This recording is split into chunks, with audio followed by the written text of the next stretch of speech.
essaawa eno tuli mu kiwali badde ogamba oba oyita nti katandika butandisi, era munnange mu mbeera ey'okwebeereramu FDC Katonga bwe batyo basazeewo okubeera nga basalako offices za Electoral Commission. Kakati obukulembeze munnange obwa Forum for Democratic Change FDC nga kino kyekiwayi ekyekatonga bwe batyo bezudde nga balina okubiteekamu engatto, era mu mbeera ey'obuteetuulako kubanga yeesitukidde tanywa matabangufu bwe batyo ne basalawo okubeera nga basalako Electoral Commission offices ku lunaku olwa Mande ennaku z'omwezi 23 ne basalawo bakedde ku makya nnyo enkoko bagikutte mumwa, era muganda wange ng'ensonga ebatutteyo kwe kubeera nga baagala registration forms, baagala forms oba empapula ezibakakasa nti baregisteringa ekibiina kyabwe kati olwo batandike ku process yonna okutwaliza wamu bawandiise ekibiina. Munnange kino kiddiridde okukeerezebwa okubeera nti baddibwamu oluvannyuma lw'okubeera nti nno baawaayo ebbaluwa Septemba 16, 2024 nga basaba okubeera nga bawandiisa ekibiina kyabwe ekipya nga People's Front for Freedom. Kakati akola nga pulezidenti w'ekibiina kino Erias Lukwago ng'era ye mmeeya wa Kampala nga ali wamu ne ttiimu ey'aba top officials bwe batyo munnange basazeewo okubeera nga balumba ekitebe eky'akakiiko akakulira ebyokulonda wano e Uganda, era gwe basanzeeyo ye Electoral Commission Deputy Spokesperson Mr. Paul Bukinya abategeezeza n'abagamba nti munnange abakulembeze aba waggulu abamusingako tebaliiwo, tebasobola kubeera nga babasisinkana bazze mu kaseera kakyamu. Bwe batyo mu kuggwamu amaanyi olw'obutabeerawo lwabo munnange ba top officials abalina obuvunaanyizibwa ku nsonga eno abalina ansi esembayo, delegation esazeewo n'eteeka Bukenya ku nninga bababuulire time, mutubuulire nsaleesale ddi lwe mugenda okubeera nga mukwasaganya ensonga yaffe, naye tabawadde response, tabawadde ansa ntuufu nti oba ku lunaku bwe ruti oba bwe ruti. Bwe batyo ne baba nga tebasigazaawo choice yonna, era ne baddayo nga bawotofu nnyo ng'ensonga yaabwe tekoleddwako. Lukwago mu kutunnyonnyola era nga mwennyamivu nnyo ku kukeerezebwa okubatuusiddwako akakiiko k'ebyokulonda mu kubawa registration forms ze beetaaga okubeera nga baformalizinga ekibiina People's Front for Freedom. Agambye nti ekiwayi kyabwe kigenda kuddamu ate okutuula, bagenda kuddamu okwevumba akafubo ate baddemu bateme empenda okulaba way forward ki ekiddako.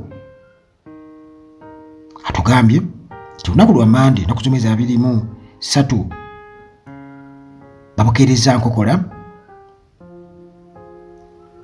ne basalawo balumbe ekikakiiko k'ebyokulonda ekitebe kyako, era basanzeewo akola ku reception nti ababaddewo babadde si babi nga bo n'okumwenya bamwenya, era ne babagamba nti nedda Electoral Commission chairperson taliiwo, naye babadde beesimbu ne babagamba nti vice waali. Munnange beewuunyiza nnyo mukulu Paul Bukinya avuddeyo nga apapa n'abagamba nti kirabika ne batulimba n'otulimba mu kupapa nti ate tulina ebyokukola field activity kirina kye tugendamu okukola olwedde ekiri ku programu. Lukwago nasaba mugamba abasajja babano bazze, n'agamba wowe mama tufudde, n'ayambala ekkooti ye n'afuluma. Mukulu Lukwago oli otya?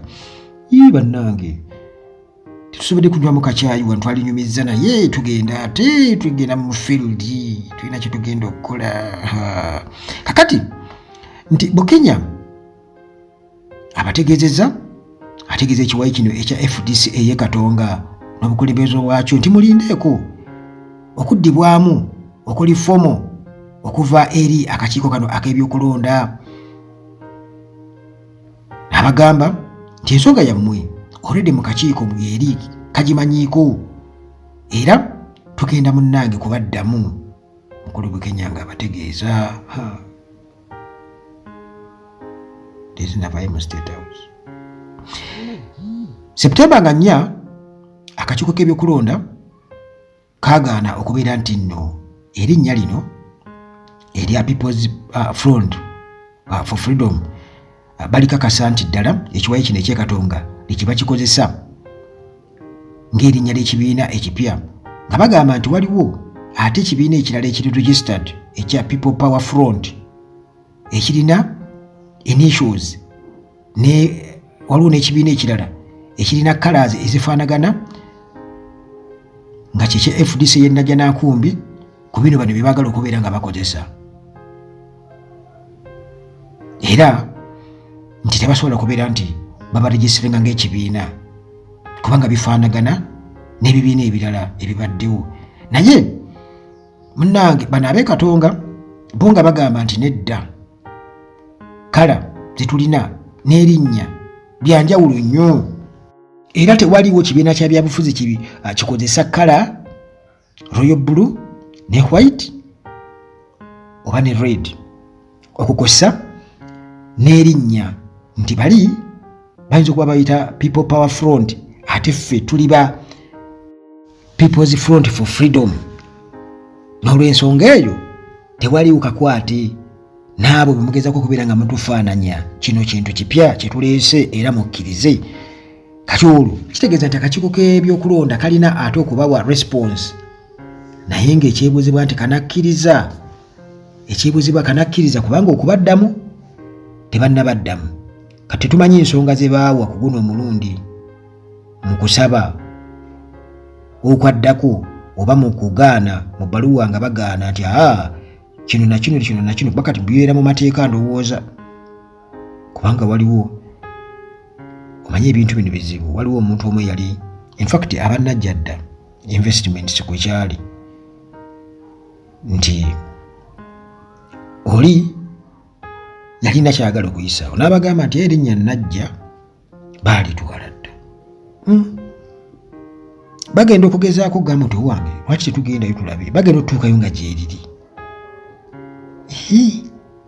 nti kati ono alina kigendererwa ki. Kati ebintu bwe bityo bibaawo muganda wange bibaawo kubanga buli muntu aba n'ekigendererwa ki. Kati essaawa eno ekigendererwa teri kirala kigenderera kyakutemera ttaka ku mbeera Najja n'ankumbi faction erina okuba nga esigala terina waagy'efaanaanyiriza kubanga already yo yamala dde okuyingira obufumbo obutukuvu ne NRM. Kati bano ab'embazuulu bano